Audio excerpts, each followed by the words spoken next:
Good afternoon, Jabir from RJO Futures in Chicago, Monday afternoon, the 23rd. All right, a quiet note in bond market today. There was a little news overnight. The U.S.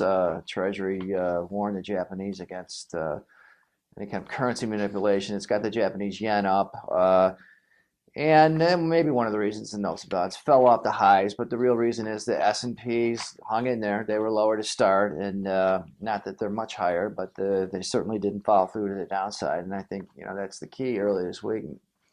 Now, many of these markets are following through. The market had, there was sort of choppy midweek last week. We made a low on the surprise FOMC notes, somewhat hawkish FOMC notes.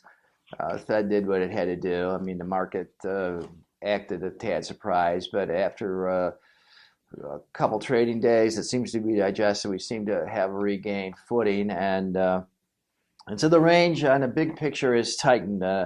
Prior to the FOMC meeting release last week, the bonds were cruising up near 167, the top of recent ranges, the top of the ranges all year. We fell down pretty hard to 163.5. Have held in there, and that's it. There's not a lot of news this week. There's durable goods on Friday. That's the big picture news. Then next week there's all kinds of data. The highlight being a week from Friday's unemployment number. Okay, that would be obviously the last unemployment number before what? The next FOMC meeting, June 14th, 15th.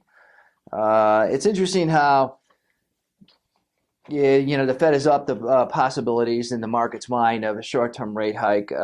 However, because of a special item that is a Brexit vote in England, they may hold off regardless if the U.S. unemployment number is strong, with the idea of seeing how the market reacts to all that if Britain does indeed plan on pulling out of the EU. I mean, seeing what kind of turbulence that causes, and if it's not too serious, maybe they'll do a July hike, and even a September hike, which used to be out of the picture because of the closeness to the election coming up, isn't necessarily out of the picture. Anyways, none of it is about to abruptly send the notes and bonds south, and probably not even send the stock indexes south. There's plenty of money looking for a return around the world. I mean, look at these sovereign yields elsewhere. I mean, they're extremely low. So there will be demand on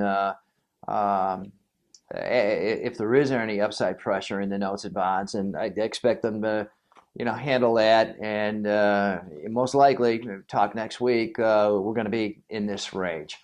I can reach at 800-500-2461 to discuss any futures market. Happy to do so. Please give me a ring. Futures and options on futures may involve substantial risk and may not be suitable for all investors.